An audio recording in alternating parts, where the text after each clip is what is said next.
Tá gravando. Pessoal, antes de começar, eu queria só conversar com vocês o seguinte. As nossas provas começam na próxima semana, certo? Deixa eu só confirmar aqui. Começam, acho que na quinta-feira, dia 1º, né? Acho que sim. Tá, então a gente tem mais uma aula na segunda-feira que vem. Então, segunda-feira que vem a gente vai fazer só uma revisão e daí eu vou fazer algum tipo de trabalho assim um pouquinho mais dinâmico para de repente ajudar vocês a gravar algumas coisas. Então, quem puder participar da aula no momento vai ser mais interessante. Daí eu quero ver se a gente faz um tipo assim de gincana, quem tiver no momento pode participar, responder questões, vamos ver quem acerta mais rápido as questões, pontuação, tudo mais. Então, vai ser só mesmo uma revisão, mas vamos fazer uma coisa. Claro, primeiro uma revisãozinha rápida, mostrando os principais pontos, e depois a gente trabalhando essa dinâmica para que a coisa fique um pouquinho mais tranquila, que vocês vão estudando sem perceber, tá? Mesmo horário, tudo. Mas não vai ter matéria nova. Então, vamos lá para o material de hoje. Só fazendo uma volta, para não pegar a coisa pela metade, a gente está falando das formas farmacêuticas líquidas, né? Então, a gente continua ainda falando em solução. Então, só relembrando que solução é uma preparação líquida, onde a gente tem um soluto dissolvido em um solvente. Então, inicialmente eu tenho um soluto, que pode ser um sólido ou um líquido, né, um pó ou um outro líquido, que eu quero dissolver num determinado solvente. Então, a partir do momento que eu dissolvo esse sólido nesse líquido, né, ou eu dissolvo esse líquido num outro líquido, eu passo a ter uma outra substância que eu não consigo mais determinar quem é quem. Então, eu já não sei mais aonde que está aquele sólido que eu coloquei ali dentro, porque ele se dissolveu, ele se incorporou naquele líquido. É a mesma coisa se eu colocar dois líquidos. Então, se eu pegar cloreto de sódio, uma quantidade pequena, e dissolver na água, depois que eu faço essa dissolução, eu não sei mais quem é o cloreto de sódio e quem é a água ali no meio. Eles estão um dissolvido no outro. Deixa eu só abrir a porta lá que chegou aqui. É a mesma coisa se eu for fazer álcool 70. Eu vou pegar o álcool, né? Vou dissolver ele na água, e depois que eu fizer essa dissolução, eu não sei mais quem é álcool, quem é água, porque os dois estão um dissolvido no outro. Diferente de uma suspensão. Uma suspensão, por exemplo, eu tenho um sólido que ele está naquele líquido, mas ele continua com as suas características, ele continua sendo sólido, ele só está suspenso naquele líquido. É o caso, por exemplo, do hidróxido de alumínio. Se vocês pegarem hidróxido de alumínio, vocês vão ver que ele forma, na verdade, um gel, né? Mas se você deixar ele separado, o pó vai assentar no fundo e o líquido vai ficar na parte superior. Então, aí já é uma outra forma farmacêutica. A solução sempre vai estar um dissolvido no outro. Aí a gente fez uma classificação falando dos diferentes tipos de solução que a gente tem, né? Oral, para uso tópico, otológica, nasal, oftálmica, para uso vaginal, retal e parenteral. A gente vai ver elas separadamente. Falamos um pouco de vantagem e desvantagem de solução, então, rapidamente, só relembrando que toda a preparação tem vantagens e desvantagens, né? As vantagens que a gente vê aqui nas soluções são que a dose fica completamente homogênea. Então, se eu pegar dentro de um frasco uma porção desse líquido, né, dessa solução, lá do fundo, ou pegar uma porção na superfície, eu vou ter sempre a mesma concentração. Se eu pegar 5 ml, eu vou ter a mesma concentração do soluto ali dentro. Não tem diferença, né? Em qualquer lugar que eu pegar aquela solução, vai ter sempre a mesma concentração.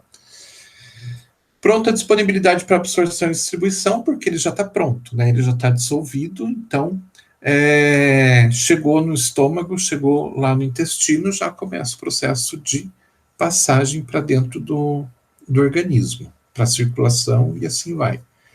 Não precisa, né, como no caso de um comprimido, de uma cápsula, começar a dissolver aquela forma farmacêutica para começar a liberar o princípio ativo. Ele já está pronto ali, ele já está no líquido, então ele já está pronto para ser absorvido. Pode ser empregado por diferentes vias, a gente viu ali que tem formas farmacêuticas tópicas, oculares, nasais, soluções orais e assim por diante. Então, são várias as diferentes vias que a gente tem. E as doses podem ser facilmente ajustadas, isso é muito interessante. Então, eu posso pegar um injetável, por exemplo, e utilizar um determinado volume para um adulto, e esse mesmo injetável eu posso utilizar uma dose menor que seja compatível com uma criança, por exemplo. Ou um xarope, eu posso pegar um xarope e dar um volume lá de 10 ml, por exemplo, para um adulto, e o mesmo xarope eu posso dar para uma criança com um volume menor, tipo 5 ml. Então, eu consigo fazer esses ajustes. Então, isso é bastante vantajoso no caso das soluções. Porém, tudo tem vantagens e desvantagens. Como desvantagens, a gente pode dizer que qualquer fármaco que a gente coloque ele numa solução, ele vai ter uma tendência de degradar mais rapidamente. Se eu tenho um fármaco sólido, e ele está dentro de um ambiente fechado, eu tenho uma embalagem fechada, que não entra umidade, não entra luminosidade, nada, ele vai ficar estável por um determinado período de tempo, né? Se eu pego esse fármaco e coloco ele numa solução, dissolvo ele em água, por exemplo, a validade dele vai diminuir a partir do momento que eu começo a fazer o processo de solução. Por razões que estão ligadas com o próprio líquido, né? O líquido, ele, sendo água, sendo qual seja o solvente, ele vai estimular qualquer substância sólida a reagir, e ela vai, então, começar a se decompor, a se transformar em outra coisa. Então, essa instabilidade faz com que os fármacos líquidos, né, fármacos que estão na forma líquida, eles tenham prazo de validade diminuído. Outra desvantagem que a gente tem é que tem alguns fármacos que eles não têm uma solubilidade muito boa. Então, dentro daqueles líquidos, né, que a gente pode utilizar para preparar um medicamento, né, e pode ser utilizado no nosso organismo, tem alguns fármacos que não se solubilizam bem. Então, em alguns casos, a gente precisa forçar essa solubilização. Em alguns casos, a gente não tem muito o que fazer. Então, isso é uma desvantagem, porque não é todo fármaco que a gente pode transformar ele em solução. Que mais? Soluções são mais difíceis de acondicionar, envasar, transportar e armazenar, né? Por razões óbvias, a gente vai ter que pegar um líquido, colocar ele numa embalagem, e essa embalagem pode, de repente, se for de vidro, pode quebrar, se for de plástico, o plástico pode rachar e, né, pode vazar. Então, é uma dificuldade que a gente tem. A gente consegue trabalhar bem com isso, mas às vezes acontecem alguns acidentes. Até na hora de armazenar, a gente tem que tomar cuidado. Se for armazenar em prateleiras, o ideal é que a gente armazene em prateleiras baixas, para evitar que de repente essa embalagem caia e o líquido venha a se perder e assim por diante, né? E mais uma desvantagem é que os fármacos, eles muitas vezes eles têm um sabor não muito agradável. Quando você coloca ele numa solução, esse sabor desagradável geralmente tem uma continuidade. Então você precisa se utilizar de técnicas para tentar mascarar esse sabor ruim, porque se esse sabor ruim não for mascarado, as pessoas não costumam aderir a um tratamento com uma substância que tem um sabor muito ruim, com raras exceções, né? Mas de uma forma geral, as pessoas acabam por inicialmente até fazer o tratamento, mas elas começam a abandonar por causa do sabor ruim. E daí a gente tem que utilizar técnicas de flavorização, que é, então, técnica que faz com que a gente tente fazer com que aquele sabor ruim desapareça, ou pelo menos a gente consiga diminuir aquele sabor ruim. Isso acaba, de uma certa forma, também encarecendo o produto final, né? Então, não deixa de ser uma desvantagem. Aí a gente falou de solubilidade, né? Que solubilidade, então, é uma concentração máxima que a gente consegue fazer com que um princípio ativo, uma substância sólida, se incorpore num solvente, num líquido, né? E que a saturação, então, é aquele ponto máximo, é aquela quantidade máxima que a gente consegue solubilizar aquela substância. E muitas vezes a gente precisa de uma concentração maior para fazer um determinado fármaco. Então, eu preciso uma concentração maior dentro daquele solvente. Então, muitas vezes eu preciso me utilizar de processos para aumentar essa solubilização desse fármaco. Então, o ponto máximo que normalmente a gente atinge de solubilização do fármaco, a gente chama de ponto de saturação. E muitas vezes a gente precisa fazer uma dissolução acima desse ponto de saturação. Então, a gente vai precisar se utilizar de algumas técnicas, que eram as técnicas que a gente estava vendo na aula passada. A primeira delas é a técnica de... esqueci essa parte aqui dos solventes. Aqui a gente já falou, né? Eu só vou comentar rapidamente os solventes principais que a gente tem. Então, são solventes que têm que ser compatíveis com o nosso organismo. Então, álcool, água, glicerina, propileno glicol, sorbitol, todos eles são compatíveis com o nosso organismo, né? Solventes que não são compatíveis não podem ser usados para fazer medicamentos numa farmácia de manipulação. Então, no final das contas, a gente tem uma gama muito pequena de solventes. Tem vários líquidos diferentes, mas a gama de produtos que realmente a gente pode utilizar como solvente para preparar um medicamento acaba se tornando bem restrita. E isso também faz com que muitas vezes a gente tenha uma certa dificuldade em incorporar um fármaco dentro de um determinado solvente. Então, tudo isso faz com que a gente precise de técnicas especiais para incorporar com mais facilidade ou forçar a incorporação de alguns fármacos em alguns solventes específicos. Eu vou passar lá para frente, que isso aqui a gente já viu. Então, as técnicas que a gente... Só abrir a porta.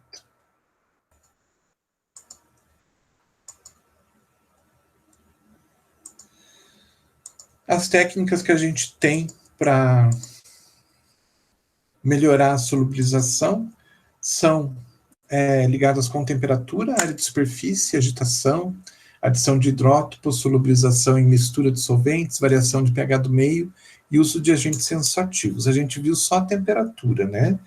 Então, relembrando que, geralmente, quando a gente precisa forçar a dissolução de algum fármaco em algum líquido, a técnica de utilização de temperatura é sempre levada em consideração, porque, de uma certa forma, a maior parte dos solutos acabam por dissolver mais quando a gente aquece aquela solução.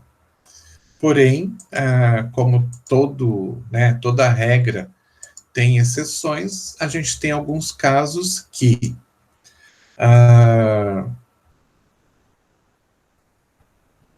aqui tem alguns casos que o aquecimento, o aumento da temperatura não faz com que ocorra um aumento muito grande de solubilização. Então, por exemplo, aqui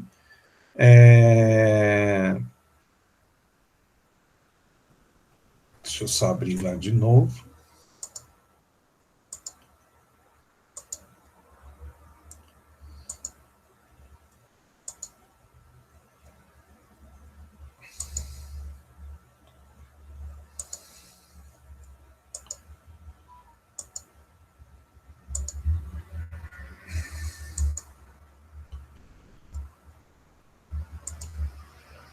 Aqui a gente tem alguns exemplos bastante claros que isso pode acontecer. Então, vejam só, vou pegar esta curva aqui. Essa curva aqui vai se aumentando a temperatura, então, de 10 em 10 graus, aqui a escala, né? Vai se aumentando a temperatura, a dissolução, né, a solubilidade fica cada vez maior. Então, aumentou a temperatura, o produto fica cada vez mais solúvel na água. Aqui a gente já tem um outro exemplo. Vai aumentando a temperatura, a solubilidade não aumenta praticamente nada. Então, eu aumento de 0 para 100 graus e a solubilidade passa de aproximadamente 10 para mais ou menos 20. 20 miligramas, né?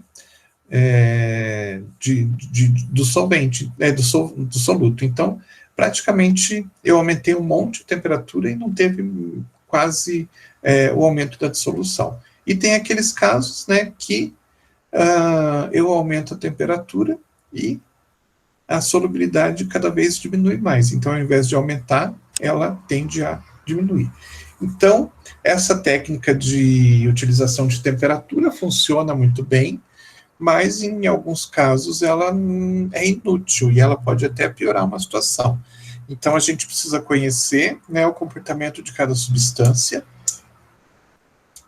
para que a gente perceba se a utilização de temperatura vai ser favorável ou não para aumentar a solubilidade daquela substância no determinado solvente. E tem que se levar em consideração também, aqui a gente está vendo, né, uma tabela aqui, aumento de temperatura por solubilidade em água, mas a gente tem tabelas com solubilidade para outros, das substâncias em relação a outros solventes também. E a gente tem que tomar um pouquinho de cuidado, que a gente tem solventes como o etanol, né, que se eu começo a aquecer ele muito, ele vai ter uma possibilidade muito grande de pegar fogo e até explodir. Então, a gente tem que avaliar isso. Eu posso aumentar a temperatura em relação a esse solvente? É perigoso? Não. Pode ser arriscado? Não. Não, pode, não tem problema. Então, vamos ver essa determinada substância, como que ela se comporta frente ao aumento de temperatura da água. E daí vou ver, então, dentro dessa tabela, se ela tem um bom comportamento ou não. Se não tiver um bom comportamento, eu não vou nem tentar fazer isso, vou tentar uma outra técnica para aumentar mais a solubilização daquela substância, né, daquele sólido, no solvente que eu estou utilizando. Até aqui tudo tranquilo, gente?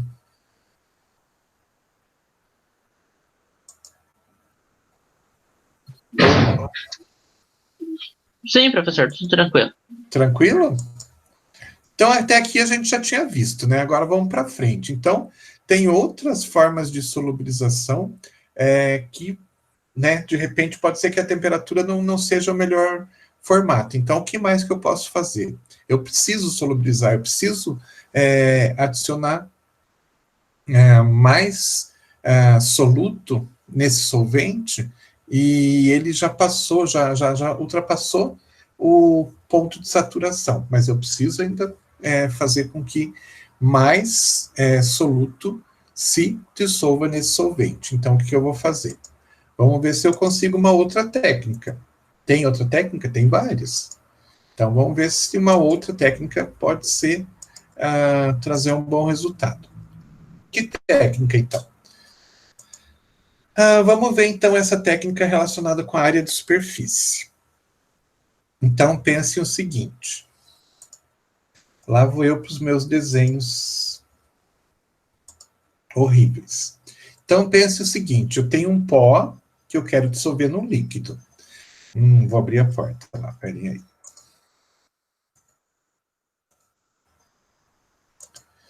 Então, tem um pó que eu quero dissolver ele num líquido.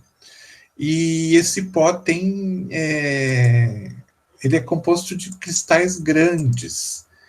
E então o fato de esse pó ser de cristais grandes, ele tem uma tendência a não se dissolver com muita facilidade.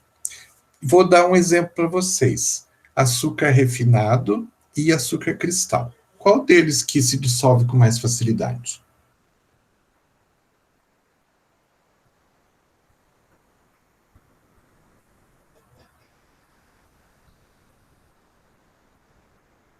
Não acredito que ninguém nunca prestou atenção nisso, ou nunca usou o açúcar cristal.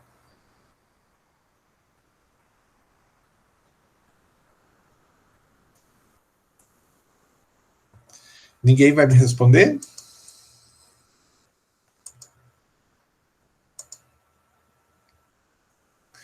Obrigado, Júlia. Cristal. Cristal demora mais para dissolver.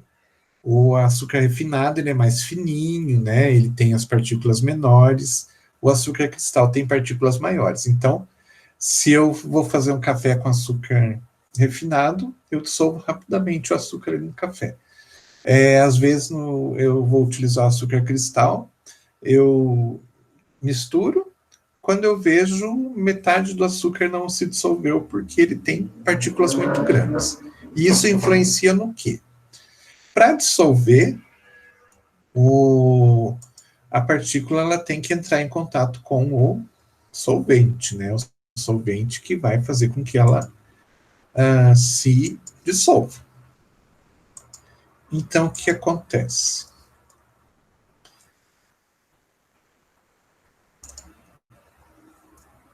Cadê o... Então, aqui eu vou colocar dois exemplos. Eu tenho uma partículazinha de um determinado pó, e aqui eu tenho uma outra partícula desse mesmo pó. Esse pó é um pó que não é homogêneo, então ele tem diferentes tamanhos de partícula. Tá? Então, o que acontece? Eu coloco os dois na água.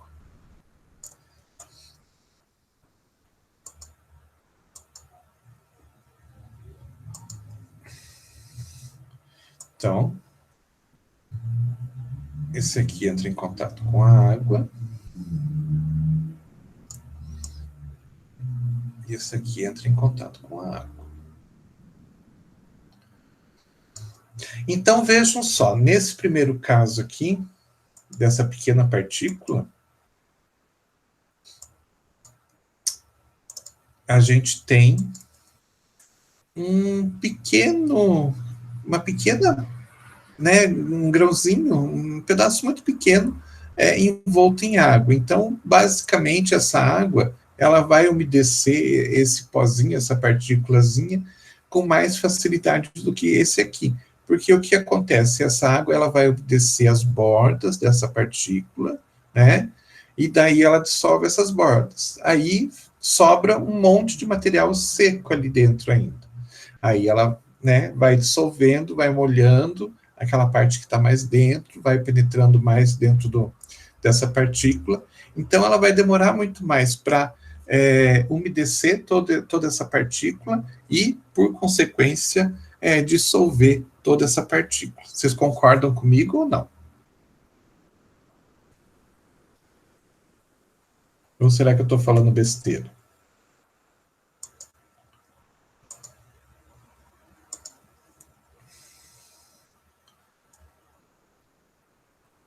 Ninguém concorda nem discorda?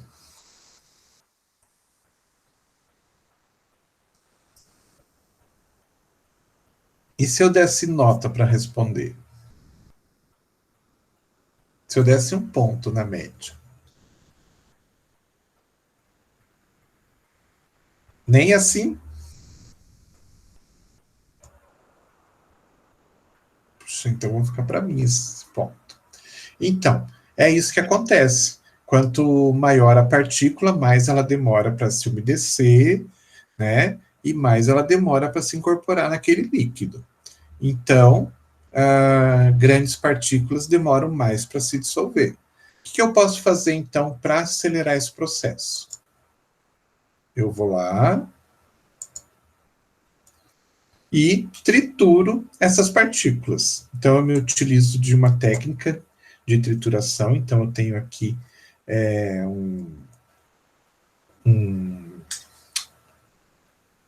Ai, me fugiu o nome agora. Um elemeio, não é um elemeio, que é isso?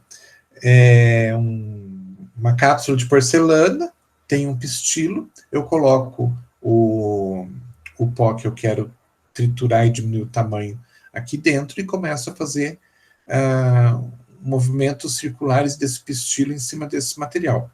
Então eu vou pressionando esse material nas paredes aqui da porcelana, que isso aqui é porcelana, né?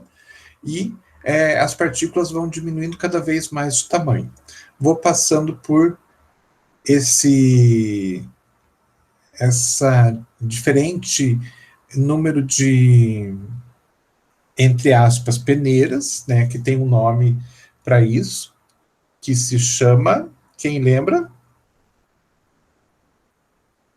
Se chama tamiz, né?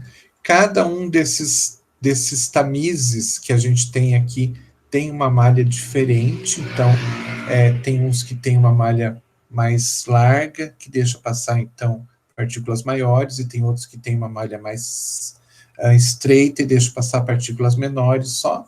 Então, a gente vai triturando esse material e passando pela peneira do tamanho, né, que tem do tamiz que tem uma malha do tamanho de partícula que a gente quer que passe. Depois, a gente consegue, então, dissolver essas pequenas partículas mais rapidamente do que aquelas grandes partículas que a gente tinha anteriormente. Então, esse é um outro formato, diminuir o tamanho da partícula, transformar aquele pó num pó mais fino para conseguir incorporar mais facilmente no solvente.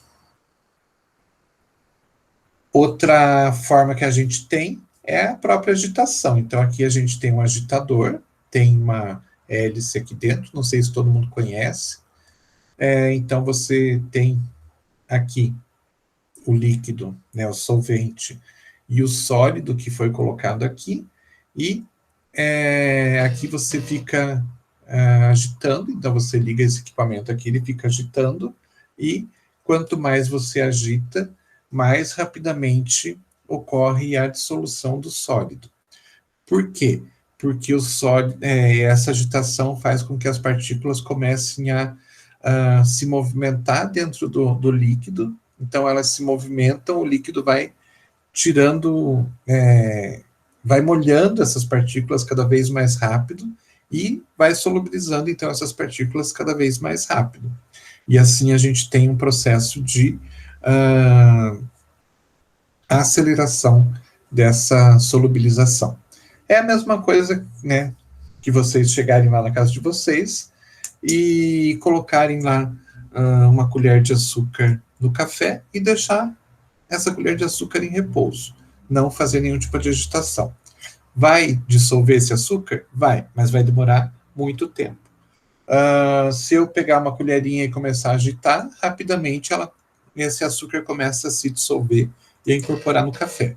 E assim, rapidamente, eu tenho o meu café adoçado. Eu tenho o açúcar dissolvido no solvente, que é o café, tá? Então, esse processo é um processo que acelera a dissolução. Outro tipo de situação que a gente tem é de algumas substâncias que elas praticamente não se dissolvem. Então, se eu pegar, por exemplo, o iodo e tentar dissolver ele na água, eu não consigo. Se eu tentar dissolver o iodo no álcool, eu não consigo. Se eu tentar dissolver o iodo na glicerina, eu não consigo. Se eu tentar dissolver o iodo no propilenglicol, não consigo. E eu preciso desse iodo em solução. Então, praticamente nenhum dos solventes que a gente pode utilizar para preparo de medicamento consegue dissolver o iodo. Então, o que eu faço?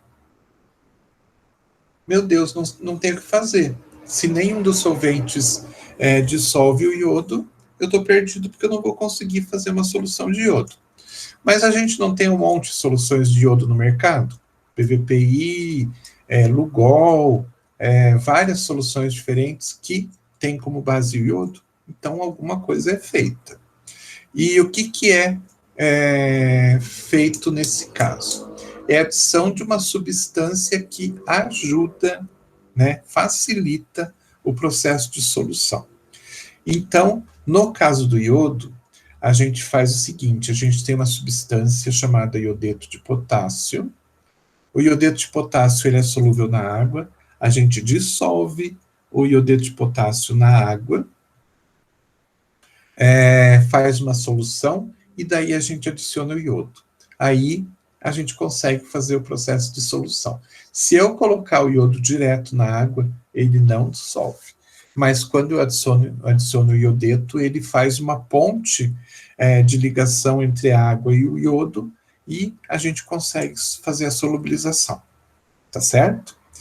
Mesma coisa ácido bórico. Se eu tentar dissolver o ácido bórico direto na água, eu vou ter uma dificuldade muito grande, principalmente numa concentração maior. Então, o que eu posso fazer? Eu dissolvo o ácido bórico na glicerina e depois dissolvo na água. Então, ele está incorporado na glicerina, daí eu jogo essa glicerina na água, ele acaba por dissolver. Então, isso a gente chama de, essas substâncias intermediárias, a gente chama de hidrótopo. Então, muitas vezes a gente tem que usar algum tipo de hidrótopo para conseguir fazer a dissolução de certas substâncias. Então, é uma técnica que funciona em alguns casos. Outra técnica que a gente pode utilizar é utilizar uma mistura de solventes. Ao invés de utilizar um solvente só, como a água, né? Em alguns casos, a água em si, sozinha, não dissolve a substância. Mas quando a gente faz uma solução com outro solvente, então faz uma mistura de solventes, a gente consegue solubilizar alguns materiais. É o caso do fenobarbital, por exemplo, que se eu tentar dissolver ele só na água, eu não consigo. Ele não se dissolve. Mas se eu fizer uma solução de água e etanol e adicionar o fenobarbital lá, aí ele se dissolve. A sertralina também, se eu quiser fazer uma solução sertralina em gotas, por exemplo, se eu tentar dissolver essa sertralina em etanol, não consigo. Mas se eu dissolver numa mistura de glicerina e etanol, eu consigo fazer essa dissolução. Então, muitas vezes a gente precisa se utilizar desse tipo de subterfúgio. Perceber que um solvente, para um solvente, a substância é insolúvel ou pouco solúvel. Mas quando eu faço uma mistura de solventes, ela passa a ser mais solúvel. Alguém pode perguntar, mas como que eu sei isso? Como que eu vou descobrir isso? Os livros têm essas informações. Então, tem um livro que é o livro de cabeceira de todo farmacêutico de manipulação. Ele pode estar lá, o livro mesmo disponível na farmácia, ou pode estar nos materiais que as pessoas têm, mas esse livro tem todas essas informações. É chamado de Guia Prático da Farmácia Magistral. Outra técnica, a gente tem certas substâncias, que são substâncias orgânicas, que elas têm um caráter ácido, levemente ácido ou levemente alcalino. Então, tem um pH que pode ser utilizado a favor de um processo de solubilização.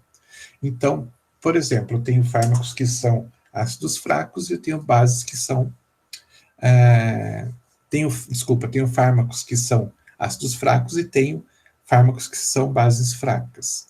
E esses fármacos, às vezes, eles têm uma certa tendência a não formar sais solúveis em água, ou serem pouco solúveis em água. Então, muitas vezes, a gente precisa de alguma técnica que transforme essa água em algo mais compatível para que eu consiga solubilizar essas substâncias.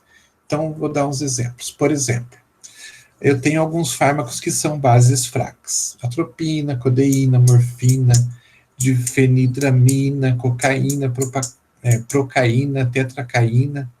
Então, são bases fracas e elas não são muito solúveis em água. Então, se eu tento fazer uma solubilização dessas bases, eu tenho uma certa dificuldade.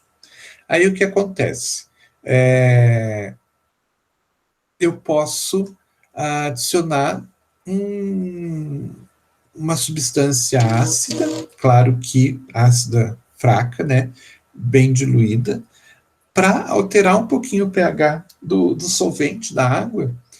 Aí, essa alteraçãozinha pequena de pH já faz com que esses fármacos que são bases fracas se tornem solúveis naquela solução levemente ácida, tá? Então, bases fracas, a gente solubiliza, acidifica um pouquinho o solvente, e essa base fraca, que era praticamente insolúvel, se torna solúvel naquele ácido fraco, tá? E a mesma coisa, né, substâncias que são ácidos fracos, fenobarbital, pentobarbital, sulfadiazina, sulfazetamida, também são pouco solúveis em água. Então, o que eu faço é um ácido fraco, pego essa água, coloco uma base diluída nela, uma base fraca, mudo um pouquinho o pH, né, para básico, então eu adiciono esse ácido fraco, ele passa a se solubilizar e se incorporar perfeitamente. Então, assim, só tenho que tomar um certo cuidado. Tem um ácido fraco, por exemplo, fenobarbital, vou lá fazer uma solução em água. Então, o que eu faço? Coloco uma base diluída, só para alterar um pouquinho o pH, para esse pH ficar um pouquinho alcalino.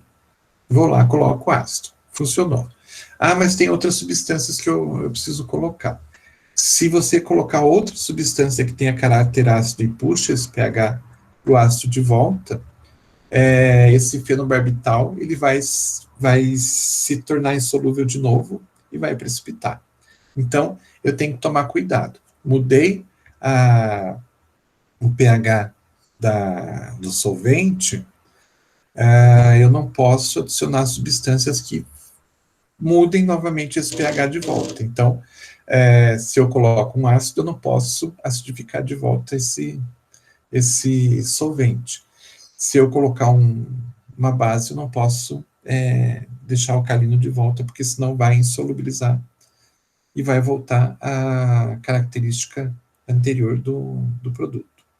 Ficou claro isso, gente?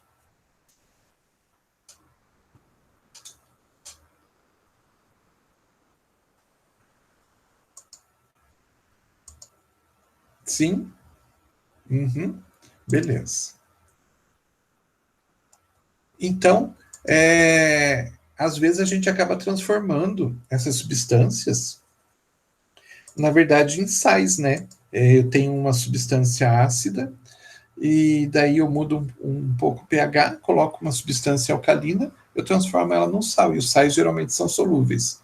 E a mesma coisa se eu tenho uma substância alcalina, coloco um pouquinho de ácido ali, transformo aquilo em sal, e o sal vai se dissolver com mais facilidade.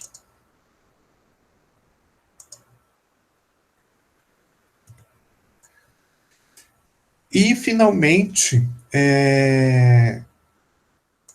a gente tem mais uma técnica que a gente pode utilizar, que é a utilização de agentes tensoativos. Vocês já ouviram falar em tensoativo?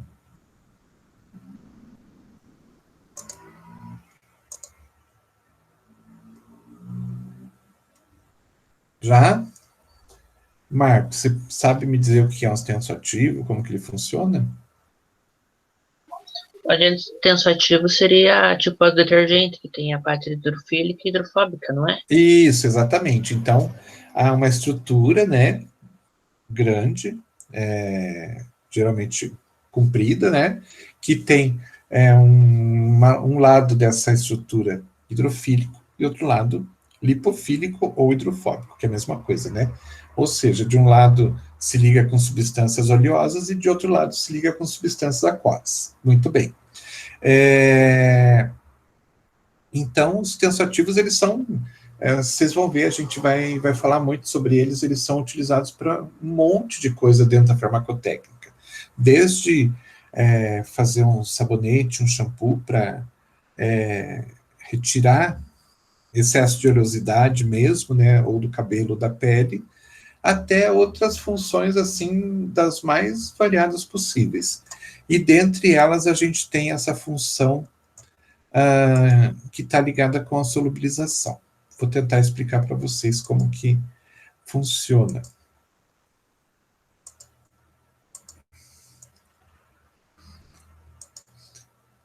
Então, o tensoativo, ele pode ser uma substância que tem essa propriedade de fazer processo de limpeza, mas ele pode atuar em outras características. Aqui eu já tenho um desenho que eu comecei. Imagine isso aqui como sendo uma partícula, tá? Uma partícula razoavelmente grande, um sólido que eu quero dissolver num determinado líquido. Então, quando eu jogo essa partícula no líquido, a maior parte dessas partículas elas vão carregar junto com elas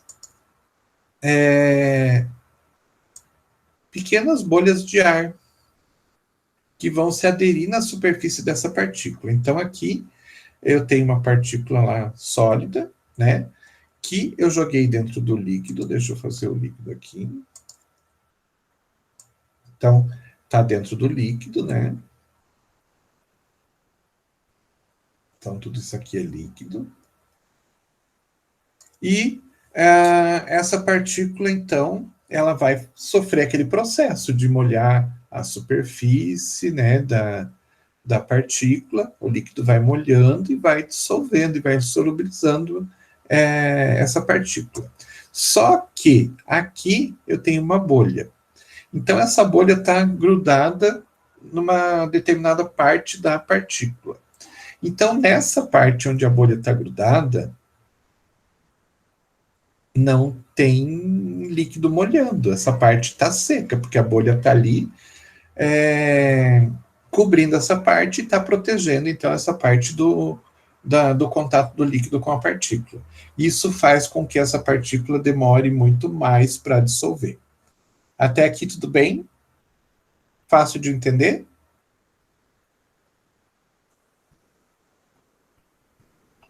Sim, professor. Sim? Ok. Então, o que acontece? Imaginem que quando eu coloco uma determinada quantidade de um sólido para dissolver num líquido, eu vou ter muitas partículas como essa. Não é uma partícula, são muitas. E cada uma delas vai, então, carregar consigo uma bolha maior ou menor. Vou fazer várias partículas aqui. Então, cada uma delas vai carregar uma bolha maior ou menor, mas vai ter sempre uma bolha lá. Às vezes são bolhas grandes que cobrem uma boa parte da partícula, né? Aqui, ó, que é, né, uma bolha grande aqui. Então, isso vai dificultar o processo de dissolução desse material, porque todas essas bolhas aqui vão atrapalhar, vão fazer com que essa dissolução seja bem mais lenta. Então, o que a gente pode fazer? A gente vai utilizar um agente tensoativo. Nesse caso, o agente tensoativo vai fazer o papel da...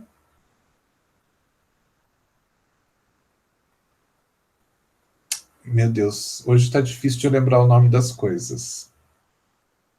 Simeticona. Simeticona é utilizada para quê? Tem medicamento à base de simeticona para quê? Alguém sabe me dizer?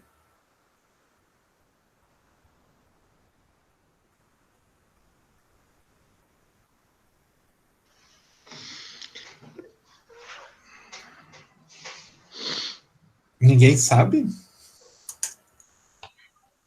Para ser para gases, né, Bruno? Para gases. Então, o que a simeticona faz? Ela faz um papel de tensoativo nesse caso. Ela, quando a pessoa toma o medicamento, a simeticona chega lá no estômago, no intestino, e ela vai atuar em cima das bolhas que são formadas dentro do trato digestivo. Então, como que ela se comporta? Ela vai lá na bolha, são bolhas de ar, né? Deixa eu fazer uma bolha aqui. Cada uma dessas bolhas que está lá dentro do intestino, ela tem uma força que faz com que essa bolha se segure, ela não se dissolva. Mais ou menos como a bolha de sabão, né? Então, quando a gente faz uma bolha de sabão, a gente é criança e faz bolha de sabão, essa bolha ela permanece por bastante tempo até que chega num determinado momento que ela estoura. Ela estoura porque a força, né, de cada uma das moléculas que fazem com que aquela bolha perdure, elas acabam perdendo a força e então isso faz com que a bolha estoure. E a simeticona, ela vai atuar então exatamente em cima da superfície dessa bolha, rompendo essas ligações que tem, fazendo com que essa bolha estoure. Essa bolha estourando, o ar que está ali dentro, ele acaba se dispersando e acaba tirando o problema dos gases. Aqui é a mesma coisa. Se eu utilizar um tensoativo, ele vai romper essa bolha, diminuindo a tensão superficial que essa bolha tem. Então, essa bolha vai estourar, e daí o líquido que não conseguia chegar até aquela parte onde estava a bolha, ele começa a molhar aqui também. Então, faz com que esse sólido se dissolva com mais rapidez. Tá? Então, o tensoativo vai fazer isso. Ele vai estourar essas possíveis bolhas que tem dentro em cima, né, da superfície dos solutos, e estourando essas bolhas, o soluto se molha com mais facilidade e acaba por dissolver com mais facilidade. Tá certo?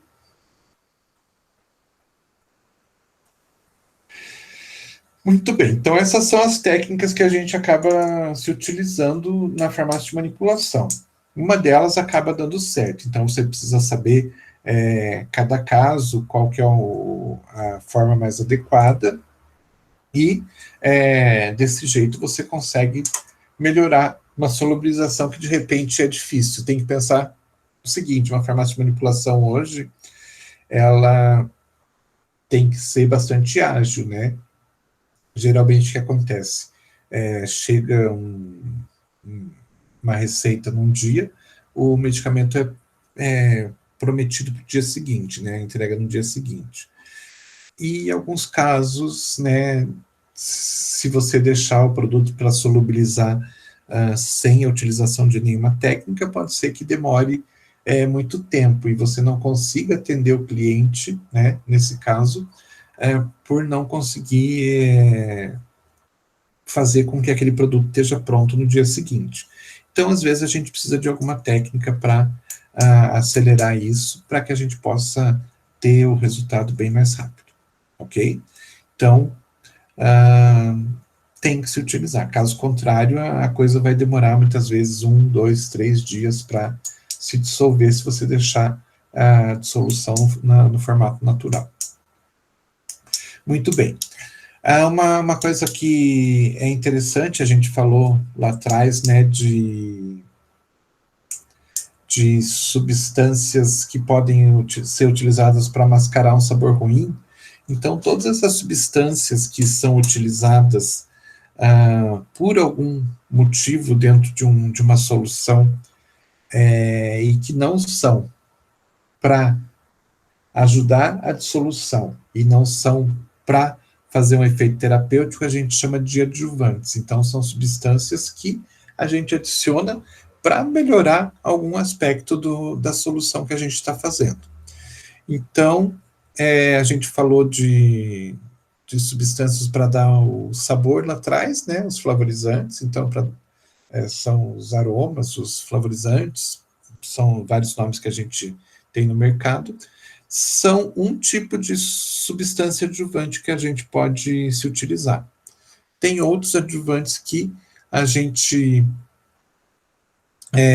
pode utilizar e que vão fazer com que o nosso produto fique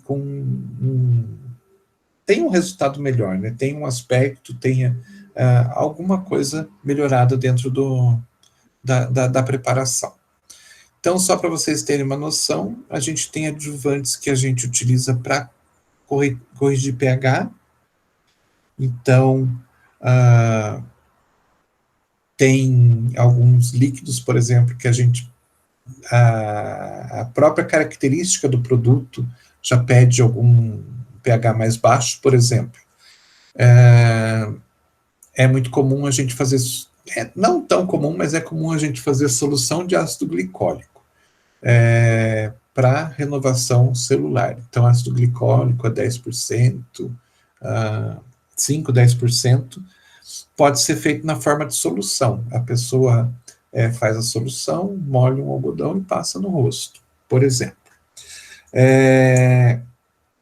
Geralmente, quando a gente faz essa solução de ácido glicólico, o pH chega a 2, chega a 1 e pouco, então ficaria muito ácido para a pessoa utilizar. Então, a gente tem que fazer uma correção de pH, a gente tem que puxar o pH para 3, 3,5, que ainda continua sendo ácido, né?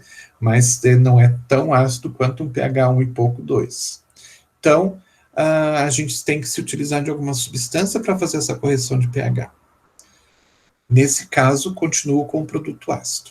Tem outras substâncias, outros líquidos que a gente vai fazer, que a própria adição de substâncias dos fármacos e tudo mais também acabam alterando o pH, deixando o pH mais alcalino, mais ácido, dependendo da substância. E em alguns casos a gente tem que puxar para um pH neutro. Então, eu vou utilizar alguma substância que traga esse pH para um pH mais neutro. Então, esses são substâncias que a gente chama de corretivos de pH. Altera o princípio ativo, altera o tratamento da patologia? Não. Ele só se adequa às necessidades da utilização dele. Outra substância que a gente utiliza muitas vezes são os chamados sequestrantes. Então, ele é um adjuvante porque ele não vai interferir na substância ativa, né, no princípio ativo. Mas se eu não utilizar esse sequestrante, eu posso ter algumas coisas ruins na minha preparação. Então, imagine o seguinte,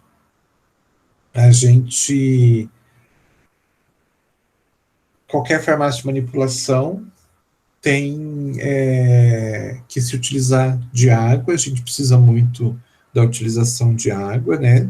Tanto que alguns dos solventes que a gente utiliza, dos mais comuns é a água, e a gente depende, então, da água que vem da rede de abastecimento pública. Então, as farmácias contratam lá a Sanepar, né? E utilizam a água da Sanepar. Quando chega na farmácia, a gente tem que fazer todo um processo de purificação dessa água, porque ela vem cheia de aditivos, né? Então, a gente tem cloro, tem outras substâncias que são utilizadas para que a nossa água de abastecimento seja uma água que possa ser consumida. Porém, ela pode ser consumida, mas ela não é purificada para preparar um medicamento. Então, a gente tem que se utilizar de processos de purificação. Então, para isso, a gente pode utilizar um processo de destilação ou um processo de passagem por uma quantidade lá de filtros, que a gente chama de osmose reversa, para a gente ter água purificada. Porém, mesmo se utilizando dessas técnicas, tem alguns íons que acabam passando que a gente não consegue tirar mesmo com esses processos. Então, tem alguns íons que podem passar por esse processo e estar lá na água purificada. Tem o caso, por exemplo, do ferro, que é um íon que ainda é bastante comum na água, porque uma boa parte da nossa tubulação ainda é de ferro, né? Na rua, ou mesmo nos locais onde a água é tratada, e dentro da casa da gente, né? Nas casas mais antigas existe muita tubulação de ferro. E esse ferro vai se soltando e vai se incorporando na água. E esse íon ferro, ele não acarreta nenhum tipo de problema em relação ao princípio ativo. Em relação à solução, ele pode trazer algumas coisas desagradáveis, como a mudança de coloração da solução. Então, de repente, você faz o preparo de uma solução que fica incolor, transparente incolor, e com o passar do tempo, o ferro, como ele está livre ali dentro, ele começa a dar uma coloração acastanhada para aquela solução. Então, dá um aspecto desagradável, né? Ou ele pode reagir também e dar um sabor ferroso ou um cheiro de ferrugem, mais ou menos assim. Então, são coisas que alteram a preparação e que não são muito bonitas de se ver e muito agradáveis, mas não chegam a alterar o princípio ativo. Mas, mesmo assim, a gente tem que evitar isso. Então, para isso, a gente utiliza substâncias que a gente chama de sequestrantes, que são substâncias que, né, eles não vão alterar o princípio ativo, mas elas, quando você coloca elas dentro dessa solução, elas vão se ligar a esses íons que estão livres dentro daquele líquido e imobilizar esses íons. Então, isso faz com que esses íons não deixem de fazer essas ações que eles fariam de dar cor, de dar sabor, de dar cheiro, porque ele está imobilizado. Ele só faz isso quando ele está livre no líquido. Então, os sequestrantes são muito utilizados. Se você sabe que na sua cidade, na sua rede de abastecimento, a água tem íons, que não precisa ser necessariamente o ferro, mas podem ser outros, o ideal é que você utilize sequestrantes. Conservantes são substâncias que são utilizadas para preservar, né, aumentar o tempo de validade do produto, da solução que você está utilizando. Então, você adiciona substâncias que ou inibem o crescimento de micro-organismos ou que matam os micro-organismos. Então, a gente tem aí bacteriostáticos e bactericidas, fungistáticos e fungicidas. Imaginando também, né, que a maior parte dos produtos que a gente faz não são produtos estéreis. Eles são produzidos com baixo nível de contaminação, mas pode ter algum contaminante. Então, a gente sempre utiliza algum conservante para, caso tenha algum micro-organismo contaminando, esse micro-organismo ou morra, ou pelo menos ele seja impedido de se reproduzir.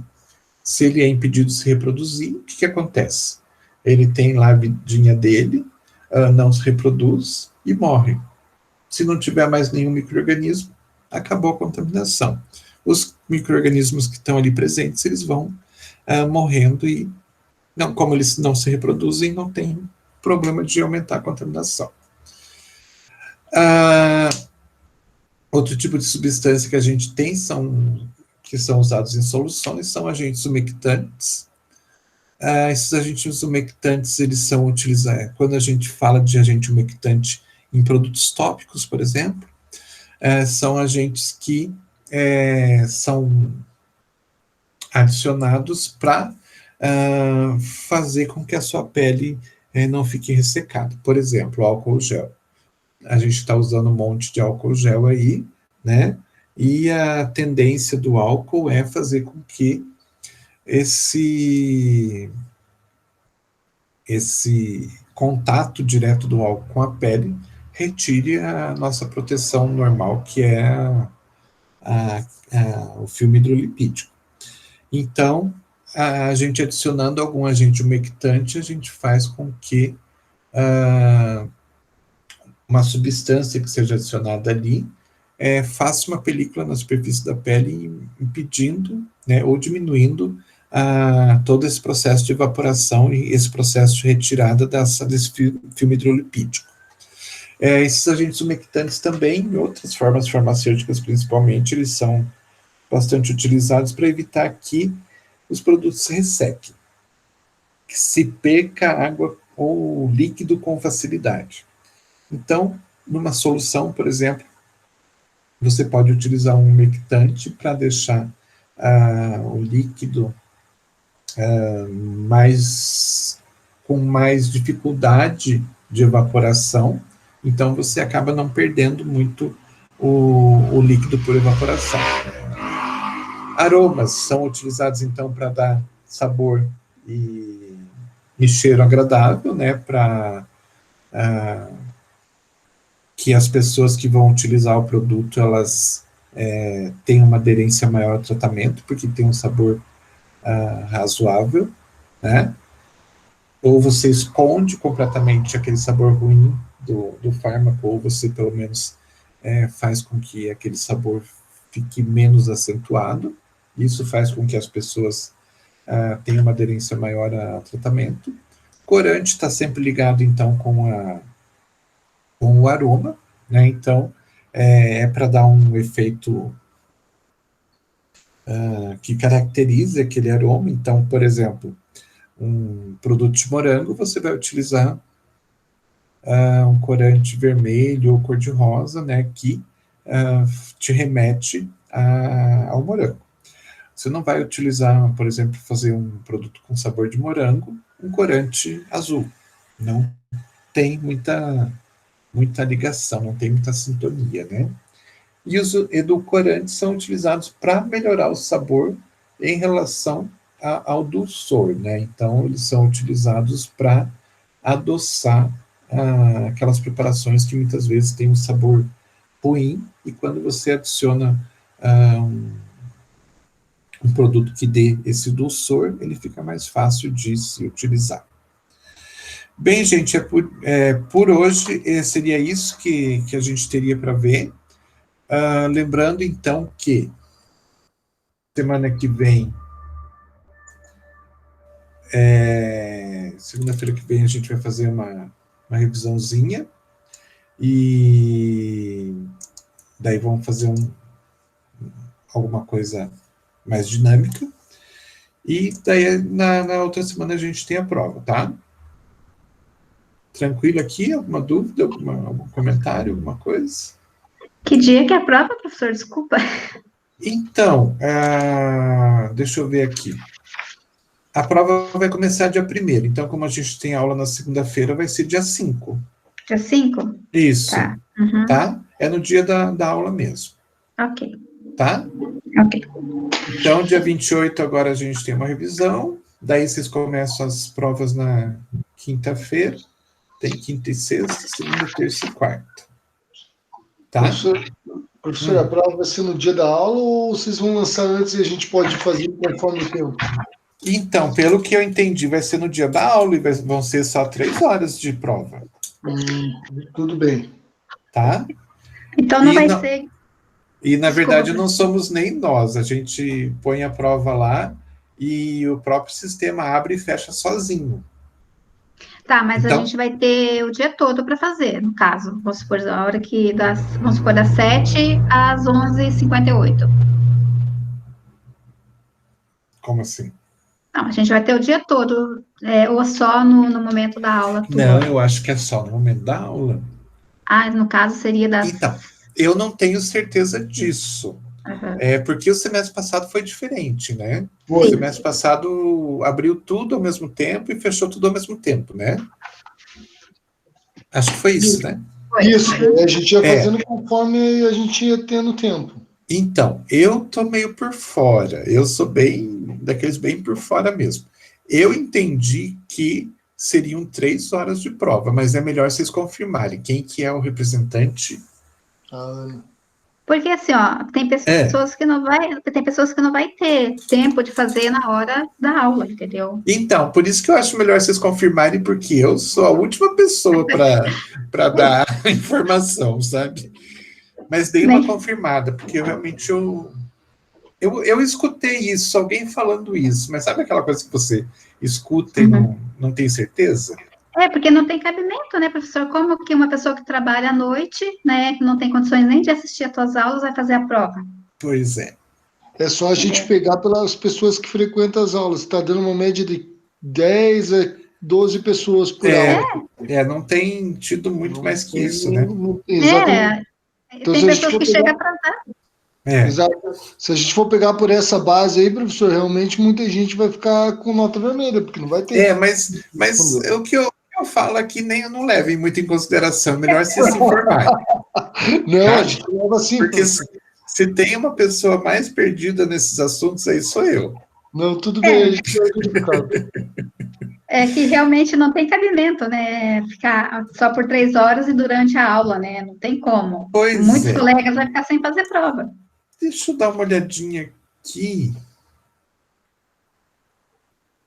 Aonde que é? Não, mas não foi no...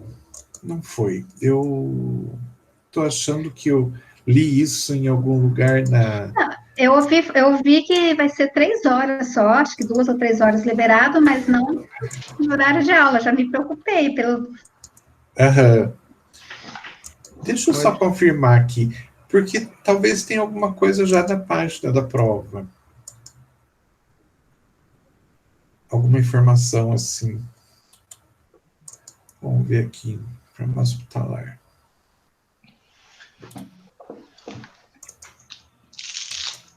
Deixa eu ver se fala.